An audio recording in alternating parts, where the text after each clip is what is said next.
Okay, so here we have a parallelogram, and I know it looks like it's a lot, but it's actually simpler than it looks. Okay, so with a parallelogram, opposite sides are congruent. So here we're asked to find CD, and so CD is here. If you look across, this is called the opposite side. If they're congruent, that means they have the same length. So because this is 10, this would also be 10. So when it says DA, we're going to look across, that's going to be 22. Okay, now AC, so AC is from here to here. This is called a diagonal. A diagonal joins two non-consecutive vertices. Consecutive would mean right after each other if you follow the sides. So A and D are consecutive vertices, A and B are consecutive, okay? But to get from A to C following the sides, you have to go to D first or B and then get to C. So those are non-consecutive vertices. Okay, so this is a diagonal, and one of the properties of parallelograms is that diagonals bisect each other. And so what would happen is this diagonal cuts this one in half, which means if this is 13, this is 13, and so AC would be 26. Same idea with DB. So if this is 12, this is also 12, so DB would be 24. And then we already said that CE is 13 and DE is 12. Okay, now when it says measure of angle ABC, so following A, B, then C, that's this whole angle here, okay? Now I know that with a parallelogram, consecutive interior angles, which would be this angle and from here to here, okay? This angle here. So these two angles would be supplementary. Now, this one is 23 and this one is 47, so the whole thing would end up being 70 degrees. And so that means angle ABC would be 110. Okay? And then BCE, okay, so BCE is this angle here, and it's already given, it's 23. BCD is this whole thing, and we said that it's 70.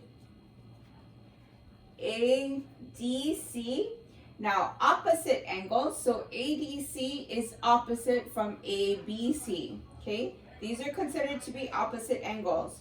Opposite angles in a parallelogram are congruent. So if ABC is 110, this would also be 110, okay? Angle BAD, again, this is opposite to that. So if that one's 70, this one's also 70. Now we want to find angle CDE, which is this angle here, okay? One of the things is that with parallelograms, opposite sides are parallel, okay? So this side is parallel to this side.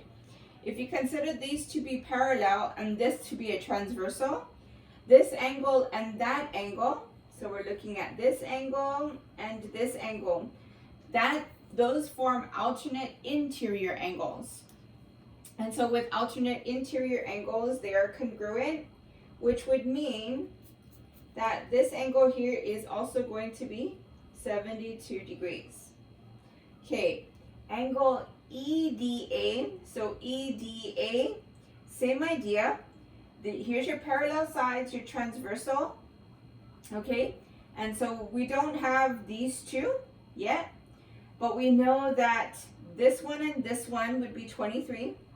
Oh, here's an easier one. Okay, so if this is 72, if this is 72 and we already know that this whole thing is 110, we would just do 110 minus 72. And so that would give us 38. Okay? And so now DAE, with DAE, so DAE is this one, so that would be 23, because this angle and that angle are alternate interior. And then we have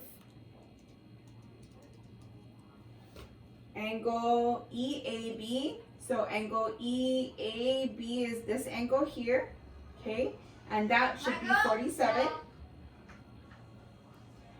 Angle AEB, which is this one. Now we're going to use the fact that we have a triangle. Okay, so we know that this is 47, this is 72. We're going to subtract both of those from 180 minus 47. Okay, and we get